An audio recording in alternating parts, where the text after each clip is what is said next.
Estos suelos eran ocupados en ganadería antiguamente. Entonces, como son suelos casi podríamos decir 100% arcillosos, el pisoteo del ganado los compacta demasiado, eso no permite la permeabilidad de nutrientes. Asimismo, en el suelo, en el interno del suelo no permite la movilidad de los microorganismos, oxígeno que haya. Entonces, había que comenzar un proceso de recuperación. Para recuperar el suelo es necesario entonces introducir especies que tengan esa propiedad de fijar el nitrógeno atmosférico en el suelo. Entonces se puede utilizar como es frijol mucuna, que es una leguminosa, el frijol caupí, que es una leguminosa, canavalia es una leguminosa, es otro frijol, porque estas tienen la capacidad de fijar el nitrógeno atmosférico en el suelo. Además, entonces, aportar biomasa. Y otras especies, por ejemplo, entonces ya hablando de comestibles, también introducir otro tipo de frijoles, ¿no?, que los podemos tener en la zona. Entonces ya tienen otro propósito, que es también seguir en la fijación de nutrientes, pero además tener ya un alimento para la familia. Esa es una forma. Y bueno, y dejar que permanentemente el suelo esté cubierto de cualquier tipo de plantas, ¿no? O sea, no hay malezas, todas estas plantas son importantes. El suelo debe estar cubierto permanentemente, así se recupera, y porque los microorganismos les gusta vivir bajo la hojarasca, bajo las plantas, ellos no van a vivir a pleno sol, el suelo descubierto. Entonces hay que mantener los suelos siempre cubiertos, y cuando ya tenemos cultivos, entonces solo estamos haciendo una limpieza en el contorno de la planta. Otra forma para ayudar a recuperar el suelo es a través de la adición de material vegetal ya descompuesto o en descomposición. Nosotros, o sea, una forma que hay que nosotros más utilizamos es no hacer compost, porque te genera unos trabajos, sino que identificamos sitios donde hay que los árboles han tirado un poco de hojas, de leños, de frutos al suelo. En este sentido, árboles importantes para eso son los guamos y otros que llaman churimbos, es una especie de guamo más pequeño. Es decir, aquí el compostaje no lo hacemos nosotros, sino no lo hace la misma naturaleza. Es importante que haya cantidad de estos árboles para que la gente tenga con qué hacer fertilizante para la planta. Esto, por ejemplo, es recogido del pie de los árboles. Ya es prácticamente lo que llamamos un compost, pero no hubo mano del hombre ahí, sino que la misma naturaleza lo hizo. Nosotros entonces hemos hecho y entonces es importante entonces en la finca tener un área disponible para esta especie de árboles que entonces te están generando esta cantidad de biomasa, este material, y entonces este material lo vas agregando ya en el sitio donde vas a sembrar la planta. Bueno, esto es nuez arena, este es el subproducto cuando uno quema la madera. Entonces es ceniza y carbón. Bueno, esto es importante también entonces en la finca recogerlo, porque aquí hay unos aportes importantes. Por ejemplo, la ceniza, uno de los aportes que te hace es de potasio. Y cuando vas a sembrar plátano, el plátano necesita potasio. Como tenemos carbón, entonces ese es carbono. Entonces, uno de los nutrientes en el suelo es el carbono. Entonces junto con eso está el nitrógeno, entonces vamos acondicionando los nutrientes necesarios para la buena nutrición de la planta. En este lado de acá hay otra que es un poco diferente, son hojas de guadua. Entonces la hoja de guadua también es un buen nutriente, entonces igualmente tener en la finca unas plantas de guadua en un sitio allá donde puedes estar del suelo recogiendo para llevar ya a adicionar a la planta que quieres sembrar, sea una hortaliza o un árbol. Y este, como es conveniente utilizar todo lo natural de la finca, entonces si tienes un trapiche y haces la miel con la caña y te sobra, este es su producto que llaman bagazo. Ese es un buen nutriente que uno lo puede colocar en el caso de eliminar plantas, gramíneas, todo lo coloca encima, él se encarga de matar todo lo que hay abajo, lo ahoga. Y además que se va descomponiendo y va colocando nutrientes. Entonces tenemos dos hileras, el centro está sembrado el jengibre, hacia abajo. El suelo es un cuerpo vivo, esa es vida. Nosotros, equivocación de nosotros que lo hemos visto como un recurso que debe ser rentabilidad y que me da plata, no, pero el suelo es vivo como nosotros somos vivos. Entonces, la parte superficie del suelo es como la piel nuestra. Entonces, entre la superficie y la hojarasca y las plantas, ahí en medio están los microorganismos haciendo su función, ¿no? De alimentarse y de esos alimentos generarlos en los abonos para las plantas. Entonces, si nosotros quitamos, comienzan a haber grietas, es porque el suelo se deshidrató, ¿no? El suelo está muriendo ahí. Entonces él está pidiendo que debe estar cubierto. La primera preocupación de un dueño de finca que quiere sembrar alimento es cultivar, cuidar el suelo. Y de pronto ahí es el que hay que centrar el trabajo, ¿no? Y el trabajo más fuerte es ahí, que lo demás, como dicen algunos, lo demás viene por añadidura, ¿no? Él te responde, ¿no? O sea, no es el esfuerzo de sembrar una mata y exigirle al suelo que me dé sin yo hacer nada por el suelo. Entonces, es importante la protección del suelo, sobre todo cuando pensamos que mi finca va a ser sostenible y que mi vida aquí en este territorio va a ser sostenible, entonces necesito tener un suelo permanentemente fértil, vivo, que me dé la oportunidad para vivir yo y los que vienen detrás. Bueno, otro aspecto importante es cómo ya diseñar o organizar el cultivo, ¿no? O sea, cómo coloco las especies. Es importante cuando vamos a establecer hileras o surcos es colocarlas de oriente a occidente, o sea, por donde va a pasar el sol de la mañana a la tarde. Luego, como miramos las matas de plátano, aquí están hacia allá, o sea, el sol sale allá y se oculta allá.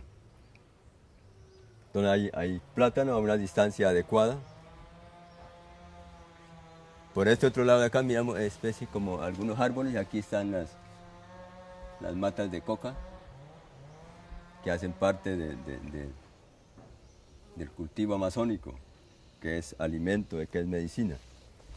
Pero tenemos en la parte más baja otras especies, que son las que tienen que estar cubriendo el suelo. Asemejando un poco al bosque, uno se entra al bosque, hay árboles grandes, otros más pequeños, otros más pequeños. Entonces hay que hacerlo parecido para que tenga el comportamiento a este ecosistema amazónico. Entonces en estas plantas más bajas encontramos las de hoja ancha, como estas, por ejemplo, es la mafafa o malanga.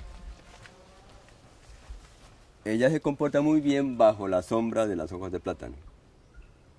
Tenemos otra especie, por ejemplo, que es otra mejoradora de suelos, el ramio, que es alimento para los curíes, los conejos, las vacas. Esta es la pacunga o masequia. Por aquí tenemos, mire, esto está mezclado en el... Es que así es la selva. Esta es una planta medicinal. Este es el famoso jengibre. Aquí hay jengibre así. Y él no está disgustado porque está con las otras especies. Podemos mirar aquí al pie de esta mata de plátano. Es que al pie la tenemos limpia, como podría decir la gente de maleza. Entonces eso nos ayuda para el manejo de la platanera, para que pues uno pueda controlar alguna plaga o alguna enfermedad. Y al mismo tiempo no haya mucha humedad porque al plátano le afecta la humedad también, saturación de agua, entonces termina enfermando la planta. Esto me aporta la capa orgánica al suelo. Podemos mirar aquí cómo está el suelo. Mire, tiene harta materia orgánica, entonces así hay que mantener los suelos, que es muy diferente a que estén descubiertos. Entonces aquí están los microorganismos, ellos están trabajando, alimentándose con esto. Entonces ahí está la vida del suelo y ese suelo va a permanecer fértil. Y por cada vez que estamos cortando esto vamos haciendo que el suelo crezca con materia orgánica. Como en la región andina dicen una era, son para plantas más pequeñas. Y bueno, y la hicimos ¿cómo? O sea, no hemos hecho aquí la era como la hacen en la región andina, que es colocar un poco de material encima de la superficie, no. Aquí cavamos hacia abajo, 40 centímetros de profundo, sacamos la tierra muy amarilla y llenamos el cajón ya con material preparado. No, mucho madera en descomposición, estiércoles. Este que es orégano, bueno, es medicinal y se utiliza para condimentar carnes. Esta es una espinaca.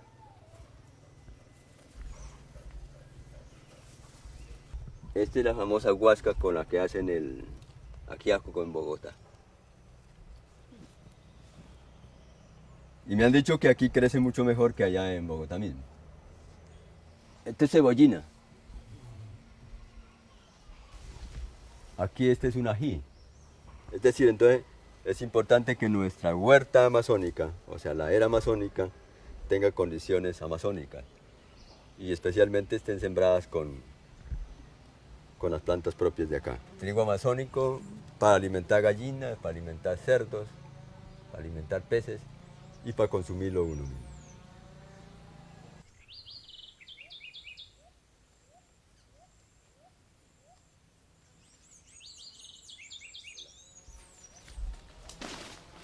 Este es un frijol, un arbolito, el guandul. En otras regiones se pega muy bueno y aquí también a estas alturas se logra adaptar. Y él permanece mucho tiempo dando producto. Y como es una leguminosa, entonces mire cómo tenemos, allá está una mate de plátano, aquí está otra. Entonces, en el centro tenemos la leguminosa para que nos ayude a aportar el nitrógeno que necesita el plátano. Esta es otra planta leguminosa. Esto se llama flemingia. Entonces su mismo trabajo, el nitrógeno aporta biomasa porque lo podemos cortar y tirar al suelo. Y esto como es un leño te sirve para la cocina, o soportes para cuando vas a sembrar frijoles, utilizar este como para la trepadora. Bueno, este es un pedazo más denso aquí de la mafafa. Os decía, a veces la naturaleza no se deja ordenar mucho. Estos son los frijoles canavalias. Han estado madurando ya, este está tierno y este ya está maduro. Aquí un poco cerca de la mata de plátano. Igual, si observamos enseguida, junto con la mata de plátano podemos sembrar tipos de frijoles como canavalia, caupí, otros y papaya. Que la hoja del bore tiene 22% de proteína. Entonces se utiliza para alimentar aves, pues los patos, las gallinas, los bimbos la comen, los cerdos la comen también y los peces. Ciertos peces, por ejemplo, aquí hicimos un experimento de alimentar tilapia negra con hoja de bore y estiércol de pato criollo. Nada de concentrado, nada de otras comidas. Teníamos tilapias de este tamaño y de excelente sabor. Y el tallo también sirve para alimentar igualmente. El tallo. Este espacio está con plantas medicinales.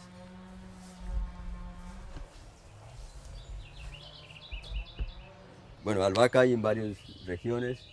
Aquí se adapta también. Esta es otra que es caracucho. Esta es una planta que sirve para una enfermedad terrible que son los cálculos. Y esto se llama chancapiedra. Esa es propia de aquí, ella nace sin problemas, sin sembrarla. Esta es otra que le llaman gallinaza, también nace aquí sin sembrarla. O sea, son semillas que están en el entorno. Entonces, esta es una sidra, la sidra yota. Hay diferentes variedades.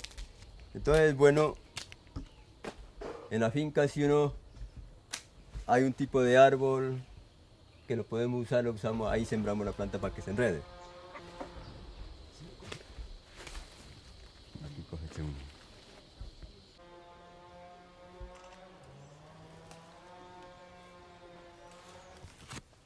Otro tipo de cacao silvestre, le dicen cacao maraco.